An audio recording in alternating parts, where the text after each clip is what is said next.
हिंदुस्तानियों ने लगभग 250 सालों तक अंग्रेजों की गुलामी और अमानवीय जुल्मों को सहा है और अंग्रेजों के अत्याचार से लगातार लड़ते हुए न जाने कितने ही बच्चे, बूढ़े और युवाओं ने अपनी जान की कुर्बानी दी। तब कहीं जाकर हम आज आजाद देश में सांस ले रहे हैं और आजादी के 75 साल पूरे होने पर देश में अमृत महोत्सव मना सके हैं। लेकिन अंग्रेज हमेशा से ही भारत में हिंदुस्तान पर अपना वर्चस्व इतना बढ़ा लिया कि उन्होंने पूरे मुगल साम्राज्य को ही खत्म कर दिया। लेकिन इस इतिहास में सवाल ये आता है कि मुगलों के उस शक्तिशाली साम्राज्य को आखिर अंग्रेजों ने किस तरह खत्म किया होगा। आज के इस वीडियो में हम आपको वही दास्तान सुनाने वाले हैं। तो इसी बात पर चलिए शुरू करते हैं इतिहास के एक और नए अध्याय को।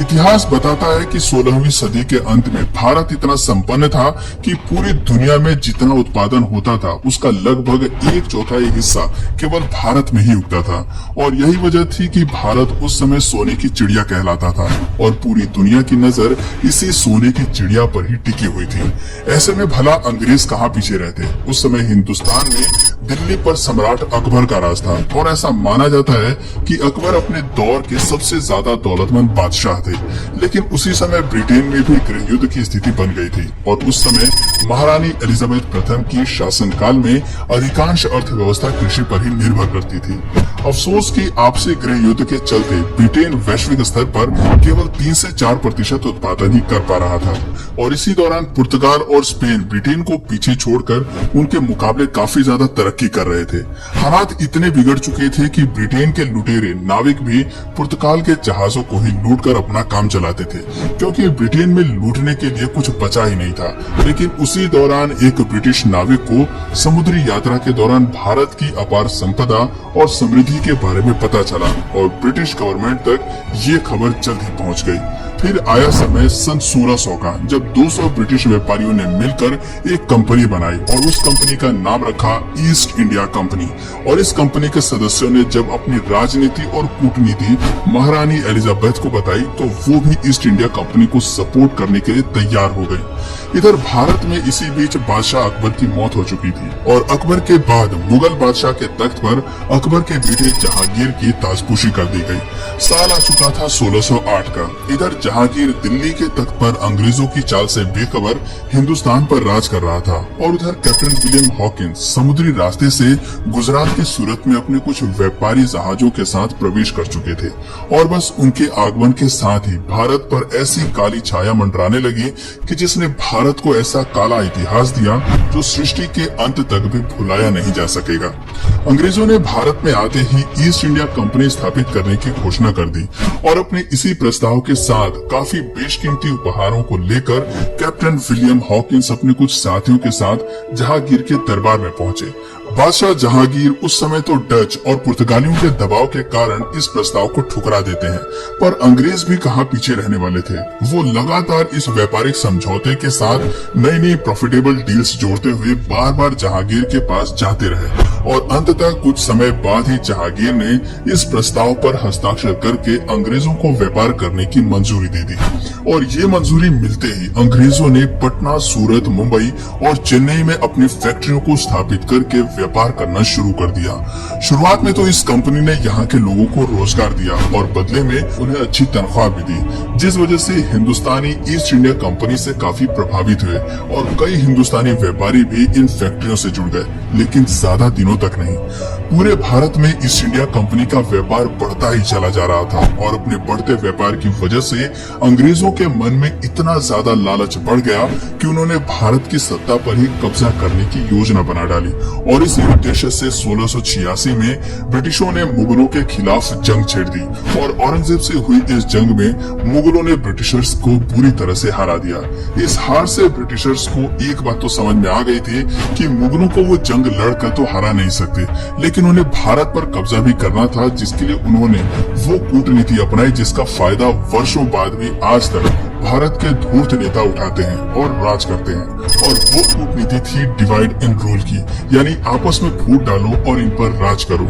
जंग में हारने के बाद ब्रिटिशर्स ने औरंगजेब से माफी मांगते हुए ये वादा किया कि वो दोबारा ऐसी गलती कभी नहीं करेंगे और औरंगजेब ने भी उन पर कुछ जुर्माना लगाते हुए उन्हें माफ कर दिया और अपना व्यापार उसी तरह चालू रखने की आज्ञा भी दे दी। लेकिन मुगलों द्वारा ब्रिटिशर्स को माफ करना ही मुगलों के अंत का सबसे बड़ा जरिया बना, क्योंकि 1707 में औरंगजेब की मौत के बाद कई लोग मुगल सल्तनत पाने के लिए आपस में ही एक दूसरे से लड़ने लगे और इसी लड़ाई के चलते एक समय ऐसा आया जब कुछ कमजोर शासक मुगल बादशाह बन गए जो कि मुगल साम्राज्य को व्यवस्थित ढंग से चला ही नहीं पाए। ये अनुभवहीन मुगल बादशाह रोज नए नए नियम बनाते और उन्हें बदलते रहते और उनकी इसी तरह की बेवकूफियों के चलते अंग्रेजों को मौका मिल गया अपनी चाल चलने का। दरअसल 1717 में मुगल बादशाह ने अंग्रेजों को एक फरमान जारी किया जिसमें उन्होंने बहुत छोटी सी रकम सालाना फीस के रूप में देकर बिना किसी लगान या कर के व्यापार करने की इजाजत मिल गई और इसी दौरान पर्सिया के राजा ने मौका देखकर भारत पर आक्रमण बोल दिया। अब चूंकि ऐसे में मुगल शासक अपनी सत्ता के नशे में इतने खोए हुए थे कि उन्हें अचानक हुए इस आक्रमण के बारे में पता ही नहीं चला और पर्सियन आर्मी दिल्ली तक पहुंच गई और दिल्ली की गद्दी मुगलों के हाथ से लगभग छूट ही गई थी। स्थिति को पूरी तरह बिगड़ते हुए देखकर मुगल बादशाहों ने तकरीबन 2 करोड़ रुपए, जी हाँ, उस दौर में लगभग 2 करोड़ रुपए और कई बेशकीमती हीरे मोती देकर दिल्ली को बचाया। इतनी बड़ी लूट के बाद मुगल पूरी तरह से कमजोर पड़ गए और अंग्रेजों की साजिश भी उन्हें कुछ कुछ समझ में आने लगी। पर अफसोस कि अब वक्त हाथ से फिसलता जा रहा था और उनका साम्राज्य भी। अंग्रेज लगातार भारत पर कब्जा करने की अलग अलग रणनीति अपनाते जा रहे थे, जिसके पहले चरण में उन्होंने बंगाल के नवाब सिराजुद्दौला को तख्त से हटाने के लिए जंग छेड़ दी और साथ ही साथ अंग्रेजों ने वहां के हिंदुओं और मुसलमानों में आपसी फूट डालकर डिवाइड एंड रूल की कूटनीति लागू की, जिसे संभालने में नवाब सिराजुद्दौला नाकामयाब रहे और नतीजा अंग्रेजों के लिए फायदेमंद रहा। प्लासी के युद्ध में सिराजुद्दौला को हराने के बाद अंग्रेजों ने सिराजुद्दौला के सेनापति को अपने साथ मिला लिया और उसे बंगाल का नवाब बना दिया। समय बीतता गया और भारत पर अंग्रेजों की ताकत और अधिकार भी उसी के साथ साथ बढ़ती जा रही थी। सन 1764 में अंग्रेजी फौज ने बक्सर के युद्ध में अवध के नवाब, बंगाल के नवाब और मुगल नवाब शाह आलम द्वितीय इन तीनों को हरा दिया। इसके अलावा निजाम और मराठों के बीच में भी फूट डलवाकर अंग्रेजों ने पहले तो उन्हें लड़वाया और फिर उनकी लड़ाई का फायदा उठाकर खुद उनकी कमजोर सेना को हराकर उनकी रियासतों पर कब्जा कर लिया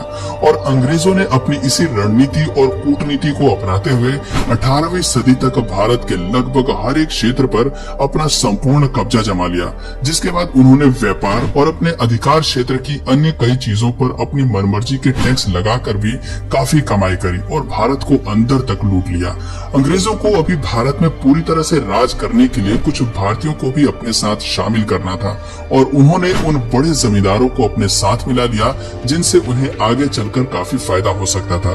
यूं तो अंग्रेजों ने भारत में कुछ बहुत अच्छे काम भी किए, जैसे कि एजुकेशन पॉलिसी लागू करना, रोड कंस्ट्रक्शन, रेलवे वगैरह लाना, जिस वजह से कई समाज सुधारक अंग्रेजों से प्रभावित हुए और उनका साथ देने लगे। मगर यही विश्वासघात की वजह थी कि 1857 की स्वतंत्रता क्रांति के दौरान कई बड़े जमींदार और समाज सुधारक अंग्रेजों के साथ हो गए थे, जिसकी वजह से आगे चलकर अंग्रेजों को भारत पर जीत हासिल करने में मदद मिली। भारत पर जीत के साथ ही मुगल साम्राज्य के आखिरी बादशाह बहादुर शाह जफर को अंग्रेजों ने अपना बंदी बनाकर रंगून की जेल में भेज दिया और उनके बेटे व खानदान के तमाम लोगों को मौत की नींद सुला दिया और पूरे भारत को अपना गुलाम बना दिया। तो दोस्तों, ये थी वो दुख भरी दास्तान जिसमें मुगलों की एक गलती और अपने निजी स्वार्थ की भावना ने अंग्रेजों को भारत में पांव पसारने का मौका दे दिया और उनकी इसी गलती का खामियाजा हिंदुस्तानियों की कई पीढ़ियों को भुगतना पड़ा। वैसे आपके नजरिए से अंग्रेजों के आगमन के लिए मुगल साम्राज्य जिम्मेदार है या नहीं, नीचे कमेंट करके अपनी राय हमें जरूर बताएं। और इस वीडियो से आपको कुछ नया जानने या सीखने को मिला या फिर लगा तो प्लीज इस वीडियो को एक लाइक करके